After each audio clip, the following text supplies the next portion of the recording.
Right. Welcome to the Land Steward Alliance monthly workshop series. Excited to have special guest Ceibo with us today. What's up, Ceibo? So excited for this. Yeah, I've been looking forward to this for so long, man. Likewise.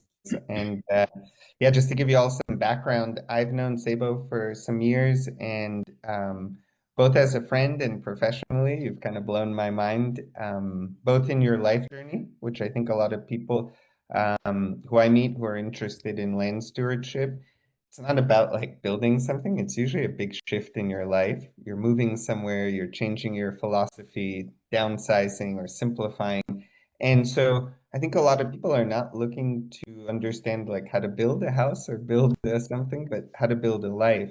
And you, for me, are someone who, yeah, left corporate America, came to Costa Rica, really changed your way of life based on values you've shared with me, not based on like lofty ideals. And so I think that's impressive. And also just walking the land with you and seeing how you think where water runs, where you plant fruit trees, where you've built cabins.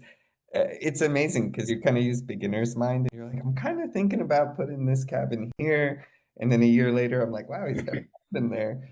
So yeah, it's a weird version of a bio, but I did want to introduce you in a more yeah, multi-spectrum way that there's a lot of qualities of your story and your journey that I think are pretty damn inspiring.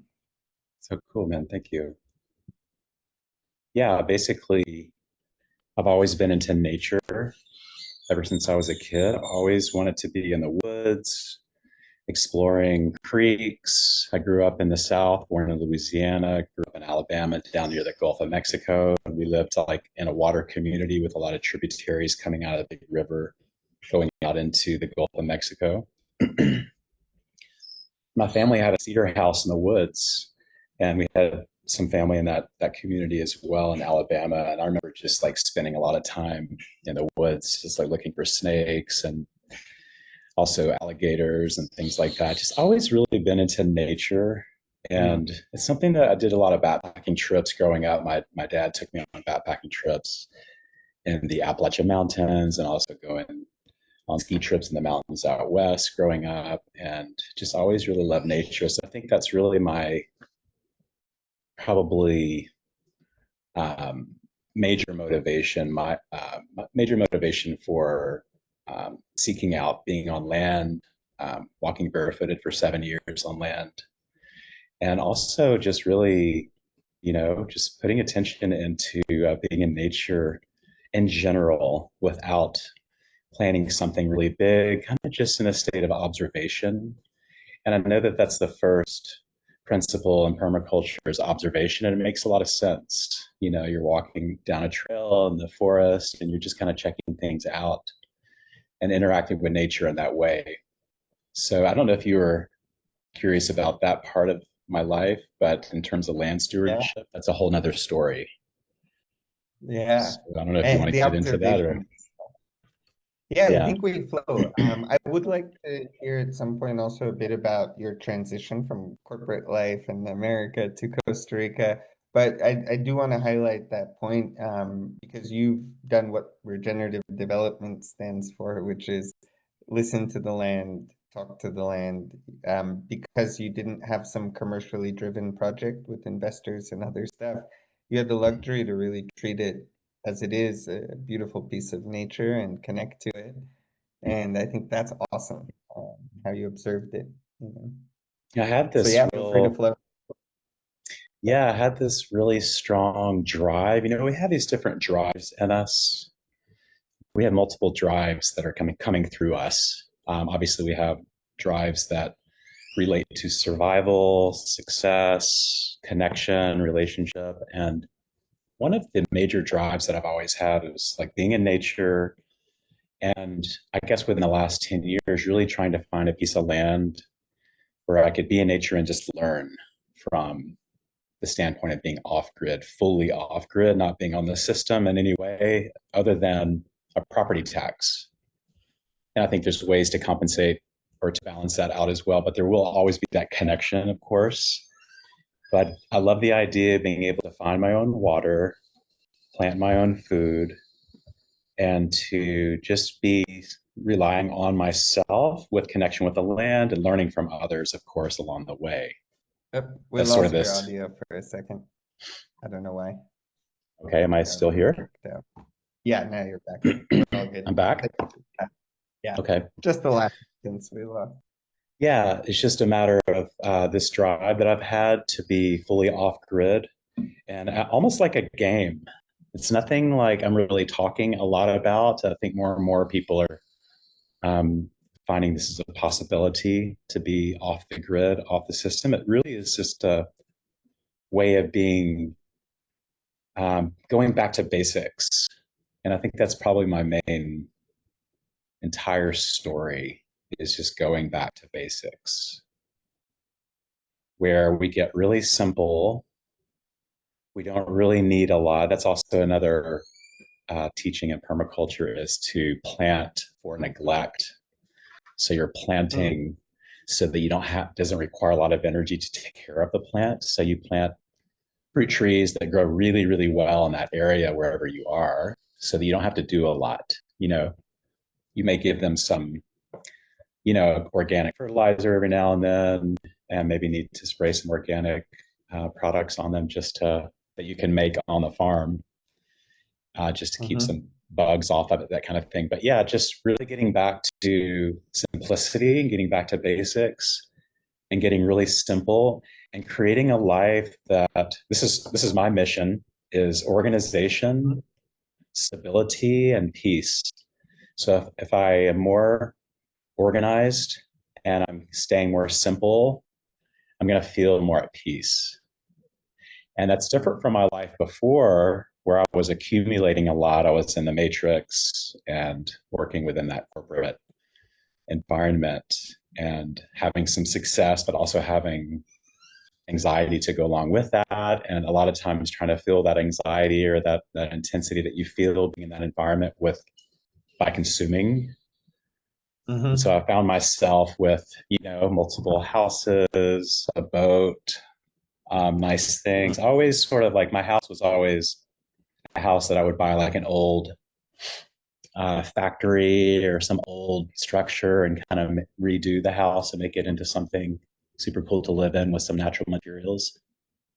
So I wasn't super flamboyant with that kind of stuff. I've always been pretty mm-hmm. simple, but more and more, and I'm 52 now, so I'm going into this sort of forest dwelling lifestyle where I really want to get simple. Mm-hmm. And as you know, when you have an object, the object is taking up energetic space. It may not be taking a lot from you, but it is taking energetic space. And so I've been going through my house also and, giving things away, simplifying, just really organizing. And to me, this might sound too simple to some people, but it's sort of what I'm experiencing in my life. After coming from the corporate world, working for the North Face brand as an executive with the company, having 14 sales reps working with me in a territory. And it was a really cool space to be in the outdoor industry, traveling a lot with athletes who had just come back from an expedition in the Himalayas, going out and doing a marketing event with them, presentations, and also in sales, selling cool products. It was a great space to be in from a work standpoint. But eventually, North Face got pulled into that corporate, super corporate aspect. And they began to get a little bit tight on asking for really lofty goals and things like that. I think the last 2 years with the brand, I was feeling some anxiety. I know it was. I saw multiple doctors. I had all these physical symptoms in my body. I had numbness in my arms. I had ringing in my ears. I had pains in my side. Had all these things checking out with all these doctors. And eventually I saw this doctor who was from India. He was a young doctor and he started just asking me a lot of questions about my lifestyle. And the other doctors, I was always in kind of in a hurry, rushing to go out of town, that kind of thing. So I wasn't really paying attention to the doctors I was seeing who might be best for me. Mm-hmm. So I'm really thankful to Yeah. have run into this Indian doctor who basically told me that you have symptoms of anxiety. And Mm. it made so much sense to me made so much sense to me that the anxiety, and I didn't even understand it at the time, the mental stories that were sort of looping. I mean, hundreds of Yeah. them having that sort of physical effect having a physical effect also as a result of being lost in all these rabbit holes. I felt that when I lived in New York and worked in corporate too. But eventually I built kind of like a resistance to it because I had Yeah, to exactly. survive. So I kind of saw the Exactly. stories and I was like, okay, I can still perform. Like I got to. But yeah. Yeah, that happens, right? You kind of get used to it. It's kind of like the frog in the pot analogy. You get really No, used to being in I this, don't know. right? You Go, kind of go cut for it. out I on don't me. know that analogy. Oh, Yeah, I basically, didn't know yeah. the It's like the frog. You put it in a cold pot of water. It's chilling out, and you turn the heat up, and it's still Mhm. chilling out. It's heating up so slow that it doesn't recognize by the time it's boiling, and it's a terrible story probably. But Yeah, it's yeah, sort but it's of okay. I get it's a sort of an example of how we can kind of, like you said, we get sort of resistant to the pressures and the environment, matrix environment, and not to say anything negative about the matrix at all. It has a total purpose. It's beautiful, and beautiful companies being started up within that environment. So hmm it's amazing, but it's just one of those things. It's not the aspect of the matrix, it's how the relationship we have with it. And Yeah. I think it happened to me where I didn't really understand it so well. I was just kind of lost in it. And what happened hmm was that the water was heating up slowly. And by the time it got to the boiling point, I had just physical symptoms from it. I saw the Indian doctor, and it was sort of my beginning to having that meeting with that Indian doctor was sort of the beginning of my path of health. Because hmm within probably 3 months of that appointment with that doctor, I put my 1 year notice in with a brand. I hmm started to unwind coming out of the brand. I sold all my things. I had been vacationing in Costa Rica for a few years before that point, and I had was able to purchase a house in 2011 here, the one I'm actually in right now. Hmm. And so I just made the decision at that time to just sell almost everything that I had. I had a little storage unit there, which I no longer have in the States, and move here. And then that was sort of the beginning of figuring out sort of my new chapter in life. And even this year, I'm 52, and that's also a year cycle where we come into a cycle of learning like a child in a way, and also at the same time developing ourselves into an elder. And in our Ayurveda, it's called forest dweller. And so going Hmm. through a process of simplicity. So that's a little bit of a shorter story of the North Face brand and how amazing it was as a career, but not really having the understanding around anxiety and stress and understanding the navigating through the mental states to where eventually we have these physical problems. And Hmm. now having had that experience, bringing that into the sound healing space has been super helpful just to be able to guide people, facilitate people, having had the experience. Yeah, so I just before we go into that chapter, and that's a fun one. I just want to highlight that, one, to have the awareness, it's sometimes up to our body to give us physical symptoms to the point where we're like, oh man, I have to change some things in my life. Mm-hmm. Um, but you listen to that signal. That's really important to highlight. Mm-hmm. One, because I know when I haven't, or people listening, like there are times when we hear the signal and we don't act, and that to me causes dis-ease of one kind or another. And then when you acted and you took a leap and you bought land in Costa Rica and you moved here, that's another thing that I really want to kind of just open up the ball of yarn a little, because just getting settled in a new country and having a base camp is a great way to start. I know so many people like we're building a project, a retreat center, an eco village, or this, and I'm like, why don't you just like build a cabin for you or you and your wife and chill the F out, you know? Like there needs to be a moment of pause and assessment of what you want in life, especially when it comes to things like land and Yeah, and then the cool thing I think is that career-wise, you made a big shift after that because you went from North Face and corporate, and you were sharing now music. So, yeah, I kind of want to hear a bit about that before we go into. I also want to hear about your land projects. Cool. Yeah, definitely, man. So, one thing I'd love to say, kind of zooming out a little bit, is when you come out of the matrix and you're actually in some ways coming out of the war zone in a way. It's the way it felt for me anyway. It's like coming back from the war zone, landing here in Costa Rica, and it takes some time to settle and to kind of figure things out. It did for me. I'm just speaking for myself. Some people come down, they make a master plan, they execute some retreat center or something.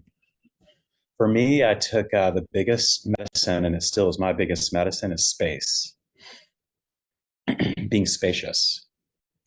And space can mean just slowing down, just be that observer, just chilling out, and let things come to you versus trying to force things. I think that's what I've had to learn over the years, always trying to be in control and force things. And now I'm just kind of in a really checking things out and slowing down and getting more quiet. Maybe it's my age, I'm not sure. But it's allowed me to see the universe at work, see the inner workings happening without me being too involved. So once I landed here, I didn't really understand that. We're really just talking about basic energy now, how energy works. And it just took me a while. I was kind of on a perpetual vacation for a few years. What really kind of was a catalyst for me was after about 2 years of being here and surfing and, having drinks in the afternoon and the evenings and, just kind of being on that perpetual vacation was I decided to commit to doing a 2-week permaculture course at Punta Mona on the Caribbean side. And so that was a really big inspiration for me because I was around a lot of people who love to be in nature and liked community. I was a little hermity, so and still am kind of hermity, but I know the importance of community, and I committed to go into that permaculture school and at Punta Mona and just to kind of open myself up to some new perspectives. And it really was a catalyst for me. When I left Punta Mona, I went on a vegan, fully plant-based diet. I took my shoes completely off. I was usually pretty barefooted, but I committed for 7 years. I didn't wear shoes. And now I'm wearing them a little bit in the rainy season, just to try to clean myself up a little bit. But that was a catalyst of mine, just looking at how inspirational it was with learning about fruit trees and learning about all the niches and the layerings from the mycelium to the canopy trees, everything in between, and just how things work synergistically with plants. And I've always been into nature. I've been into plants, but this was starting to organize things a little bit for me. And it really inspired me to go out and find some land. So I'll kind of back up a little bit because you asked me about the music part of it. Well, whatever order you want to go in. Yeah, so this is what kind of led me into the music part of it is when I came back from Punta Mona, I was kind of like, I'm not sure what to do now. I was trying to find a way I could apply this learning, learning some teachings from the 2-week course. And I ended up starting up a project in my garden called the Edible Journey. And so I built a trail. This is my garden in Playa Guiona, so it's just a small garden here. It's not the finca, the farm. But I built a trail that goes through my garden, and I planted lots of different types of herbs that I had learned about at Punta Mona, and also had been working on a biodynamics farm for a couple of years as a volunteer, learning about the way they create compost and also a lot about plants. So I did that for about 2 years, where I would have people come into my garden and do a tour. Usually it was about 6 people. And then eventually some yoga retreats started coming in, where I would take them on a 4-hour journey called the Edible Journey. And we'd take these wooden bowls and we'd go around and collect herbs. I had prepared a lot of dehydrated fruits because when you dehydrate fruits like papaya and watermelon and bananas and all the different beautiful fruits, it really makes the colors vibrant. So I did like a culinary experience at the end of the forage where we would create these beautiful quadrado of banana, plantain, sort of tortillas layering on top of the different fruits and the herbs with some special sauces. And I would do a sound journey because I started to be open up to playing meditation music when a friend of mine asked me to play in his shavasana after his yoga class, and it sort of built from there. So sort of incorporating all this together during the same time. I was doing the edible journeys with these groups, but I also was going around doing sound journeys with a couple of friends of mine. So I did the yoga class playing musical instruments during his shavasana, Tibetan bowl, played a didgeridoo and some tuning forks. I started getting some interesting responses from the students around that. This is probably in 2015, 2016, somewhere in there. And yeah, started to do these sound journeys all over Nosara area with a couple of friends of mine. And eventually got on the schedule at a couple different hotels. And then ultimately I was a sound healer at Bodhi Tree for the past 8 years.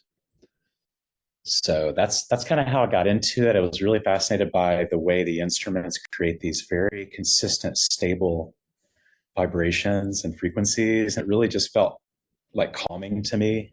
And I was fascinated by the droning frequencies. A drone frequency is a frequency that brings a lot of peace because our brain waves naturally sort of connect to all the sound waves around us. And if we're in a city with jackhammers and loud people and cars, our brainwaves are also connecting with frequencies like that. And like you said, you can get resistant to that for a while, but they're not that stable. We need to be in nature with the Schumann resonance, which is 7.83 hertz per second. When we can put ourselves in nature, we're in the optimal frequency, where the body is calmer, the body is healing more effectively, the nervous system is in that parasympathetic, rest, relax, digest. So these are the things that were kind of coming together for me during this time. It's maybe a shorter story than it deserves, but yeah, I just want to keep it. There's a lot there, kind of on the path. You know, I also want to commend you for, like, I was going to say, oh, you went from business into the healing arts. You know, there's so many words for it, but it's two different career paths. Very Yeah. different. You went into creativity and art, and I think that's beautiful as we evolve. But I also see, and I say this because I see a lot of people who are like, oh, I want to follow my dreams in music and art and different stuff, but they treat it like a hippie artist. And you treated it with a real level of professionalism. I see how you run your schedule, your tours, your, classes. It's not just like, oh, I'm a sound healer, or I do this. Like you really treat it as a craft and as an excellence, and it's Thanks, visible. man. Yeah, when I kind of commit to something, I get really into it. I'm very curious. So it's more, and that's a very similar thing with the homestead that I'm curating right now. I'm not just doing it to do it. I'm actually really, really curious about how to be off grid, how to be more sovereign. I love the idea of like everything shut down. And I don't have any fears around that, but maybe because I am okay if everything shuts down. That's why you have no fear about it. Right. But the fear didn't sort of encourage me to do this. It was more just sort of this inner drive to rewild. And I think rewilding is something we can all really, really take a look at. Rewilding is also reflective upon our mind, our mental work as well, related to let's get back to basics. Rewilding is get back to the simple mind, not such the analytical mind, but getting back to basics. So rewilding is the process of becoming undomesticated. I had is looking back at my rewilding notes here, and it's finding hope through resilience, living a life service to the land and ecological community of your place. To return to a more wild or self-willed state, the process of undoing domestication. That's a concept. When we are dependent on domestication, being domesticated, we no longer exist in the wild. Hmm. Yeah, like when you take a rabbit, like a dog or an animal out of the wild, it becomes, yeah, unable to. Yeah, so we can practice going to the wild. We go on hikes and maybe we go camping sometime and that kind of thing. But I feel like working with the land, um, meaning getting on the land barefooted and starting to learn how it works to connect with the way we eat and the way we drink, being able to find water. How many springs can you go out and find right now? If Hmm. you needed water, can you go find water? I think you can where you live. Yeah, yeah, yeah. I can. You have plenty of water, right? Plenty of water. Yeah, yeah, So I mean, I would say, most people can't find water in the woods yeah, yeah. or in the mountains. It's hard and it's challenging for most people to do that. Yeah. And also, there were three pillars that I would love to share real quick on this path that I've been on. One is plant based because I've been on a plant based diet, but I'm also been experimenting with vegetarianism a little bit lately, which is another topic. That's just kind of my journey, my path. And I plant my farm out based on that as well. The things that I like to eat, the diet. So the three pillars are plant based, origin, and organic. Hmm. The origin is just knowing where your water is coming from. Like if you can get the water right out of the ground, it's just immediate return. It's immediate return energy. The water hasn't been stored, bottled, shelved, sold. It's not in a water tank at a retreat center being chilled by a machine. Hmm. It's just water right out of the ground. The same thing with our food is we studied the immediate return hunter gatherers before the agricultural revolution when they would nomadically cruise around and Hmm. they would forage their food, they would drink the water, and then they would kind of move on because maybe they need to find food in other areas. And so they were nomadic.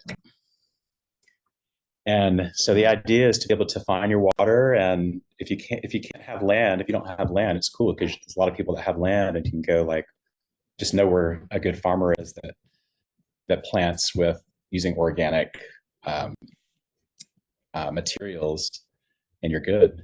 It's pretty simple.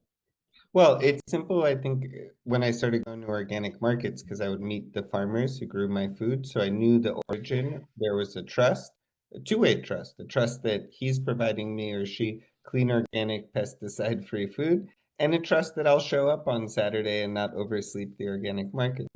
And so, you know, Exactly. and Sabo, just to zoom out for 1 second, and we'll zoom back in. So you come to Costa Rica, you set up your home in Guiones, which is in, a lot of people know it as the Nosara area, really cool spot. And then when you refer to the homestead, just because I know you had also gotten a farm up in the mountains that's a separate project that you were referring to that is Mhm. this